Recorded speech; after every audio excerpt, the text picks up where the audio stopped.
அடுத்தடுத்து என்ன நடக்கப் போகிறது என்று யாராலும் ஊகிக்க முடியாத அளவுக்கு சின்ன மருமகள் சீரியலின் கதை இப்போது மிகப்பெரிய திருப்பத்தை நோக்கி நகர்ந்து கொண்டிருக்கிறது.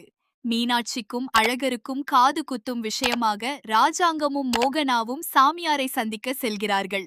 அங்கே குழந்தைகள் இருவருக்கும் ஒரே நேரத்தில் காது குத்திவிடலாம் என்று நினைத்திருந்தாலும் ஒரு குழந்தையை மட்டும்தான் அழைத்து வருவேன் என்று அந்த குழந்தையின் அம்மா பிடிவாதமாக இருப்பதாக ராஜாங்கம் சாமியாரிடம் சொல்ல, சாமியார் அதை கேட்டதும் ஒரு வார்த்தை கூட பேசாமல் அமைதியாகி விடுகிறார்.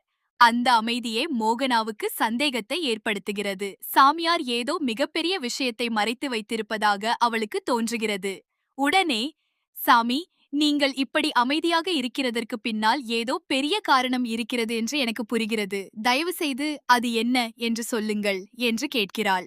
அதற்கு சாமியார், உங்கள் குடும்பத்தில் பல மாதங்களாக மறைத்து வைக்கப்பட்டிருக்கும் ஒரு உண்மை மிக விரைவில் வெளியே வரப்போகிறது. அந்த உண்மை வெளியே வந்த பிறகு நீங்கள் செய்த தவறை நினைத்து நீங்கள் மட்டுமல்ல, உங்கள் குடும்பத்தில் இருக்கும் ஒவ்வொருவரும் மனம் உடைந்து போவீர்கள். இவ்வளவு பெரிய துரோகத்தை எப்படி செய்தோம் என்று நினைத்து வருத்தப்படுவீர்கள். இப்போது குழந்தைகளின் காது குத்தும் விஷயத்தை பற்றி யோசிக்க வேண்டாம். முதலில் வீட்டுக்குச் செல்லுங்கள். அங்கே உங்களுக்கு எல்லா பதில்களும் கிடைக்கும் என்று சொல்லிவிடுகிறார். சாமியாரின் வார்த்தைகளை கேட்ட மோகனாவுக்கு மனசே பதறிப் போகிறது. வீட்டுக்கு திரும்பும் வழியிலேயே, நம்ம வீட்டில் இத்தனை மாதங்களாக என்ன உண்மை மறைத்து, நண்பர்களே, உங்களுக்கும் தமிழ்ச்செல்வி மற்றும் சேதுபதியை பிடிக்கும் என்றால் இப்போதே இந்த வீடியோவிற்கு ஒரு லைக் செய்து சேனலை கண்டிப்பாக சப்ஸ்கிரைப் செய்யுங்கள். வைக்கப்பட்டிருக்கிறது, யார் யாரிடம் என்ன விஷயத்தை மறைத்திருக்கிறார்கள் என்று ராஜாங்கத்திடம் கேட்டுக்கொண்டே வருகிறாள். ஆனால் சேது மட்டும் இதெல்லாம் பெரிய விஷயமாக இருக்காது என்று சொல்லி அவர்களை சமாதானப்படுத்த முயற்சி செய்கிறார். இருந்தாலும் சாமியார் சொன்ன வார்த்தைகள் மோகனாவின் மனதை விட்டு அகலவே இல்லை. அதே நேரத்தில் வீட்டுக்குள் இன்னொரு மிகப்பெரிய திருப்பம் நடக்கிறது. பல நாட்களுக்குப் பிறகு காவ்யா வீட்டிற்கு வருகிறாள். அவளை பார்த்த குடும்பத்தினர் மகிழ்ச்சியுடன் வரவேற்கிறார்கள். அவளுடைய கணவரை சில காலம் தன்னுடைய வீட்டிலேயே வைத்திருந்ததாகவும், இந்த வீட்டில் இருந்தால் அவருடைய பழைய குணம் மீண்டும் வந்துவிடும் என்று நினைத்ததால்தான் அவ்வாறு செய்ததாகவும் காவ்யா சொல்கிறாள். இப்போது இருவரும் நன்றாக வாழ்ந்து கொண்டிருப்பதாகவும் கூறுகிறாள். ஆனால் அவள் வீட்டுக்குள் வந்ததன் உண்மையான காரணம் வேறு. மேலே சென்ற காவ்யா எதிர்பாராத விதமாக ஈஸ்வரி, சித்ரா, ஐஸ்வர்யா மூவரும் பேசிக் கொண்டிருப்பதை கேட்டுவிடுகிறாள். ஆரம்பத்தில் சாதாரணமாக பேசுகிறார்கள் என்று நினைத்தாலும் அவர்கள் பேசும் வார்த்தைகள் அவளை அதிர்ச்சியில் உறைய வைக்கின்றன.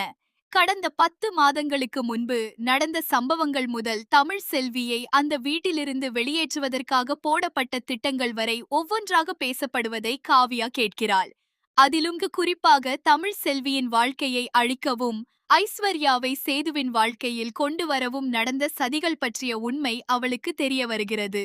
உடனே யாருக்கும் தெரியாமல் தன்னுடைய செல்போனை எடுத்து அந்த உரையாடலை வீடியோவாக பதிவு செய்கிறாள்.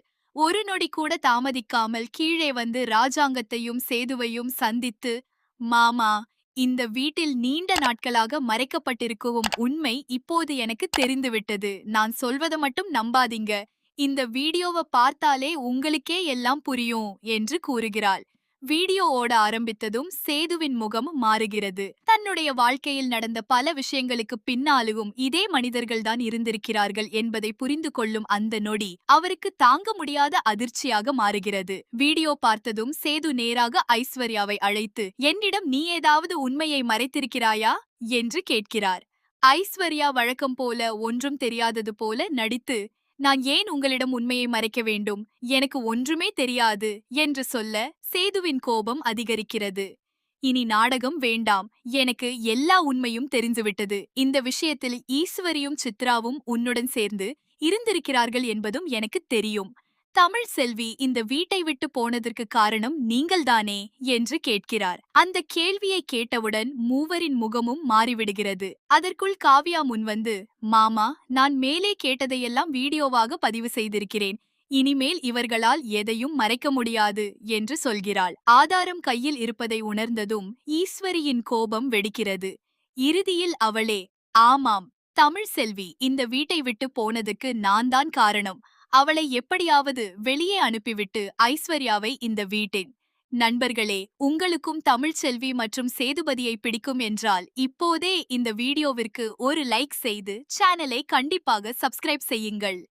மருமகளாக்கி சொத்தையெல்லாம் அவள் பேரில் மாற்றி வைத்து பிறகு அந்த சொத்தையும் என்னுடைய கட்டுப்பாட்டுக்குள் கொண்டு வர வேண்டும் என்பதுதான் என் திட்டம் என்று ஒப்புக்கொள்கிறாள். அதைக் கேட்ட சேதுவுக்கு தன் காதுகளையே நம்ப முடியவில்லை. ராஜாங்கம் கோபத்தில் ஈஸ்வரியை கண்டிக்கிறார். ஆனால் ஈஸ்வரி அங்கேயும் பயப்படாமல், என்னை திட்டினாலும் அடித்தாலும் பரவாயில்லை, இந்த சொத்து எனக்கு கிடைக்க வேண்டும் என்பதற்காக நான் எதையும் செய்வேன் என்று திமிராக பேசுகிறாள். இதைக் கேட்ட சித்ராவுக்கே பயம் வந்து, அம்மா இப்படி எல்லாவற்றையும் ஒத்துக்கொண்டால் நம்மை வீட்டிலிருந்து வெளியே அனுப்பிவிடுவார்கள் என்று எச்சரிக்கிறாள்.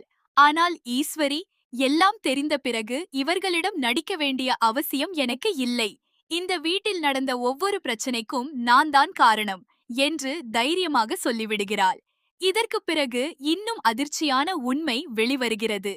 தமிழ் செல்வியை சேதுவின் வாழ்க்கையிலிருந்து பிரிப்பதற்காக அவள் மீது சந்தேகம் ஏற்படும் வகையில் பல விஷயங்கள் திட்டமிட்டு உருவாக்கப்பட்டதாகவும், அவளுடைய குடும்பத்தையே ஏமாற்றுவதற்காக குரலைப் போல பேசுவது உள்ளிட்ட பல சதிகள் நடந்ததாகவும் தெரிய வருகிறது. இதையெல்லாம் கேட்ட சேது முற்றிலும் உடைந்து போகிறார். குறிப்பாக தன்னுடைய குழந்தைகள் தன்னுடைய உண்மை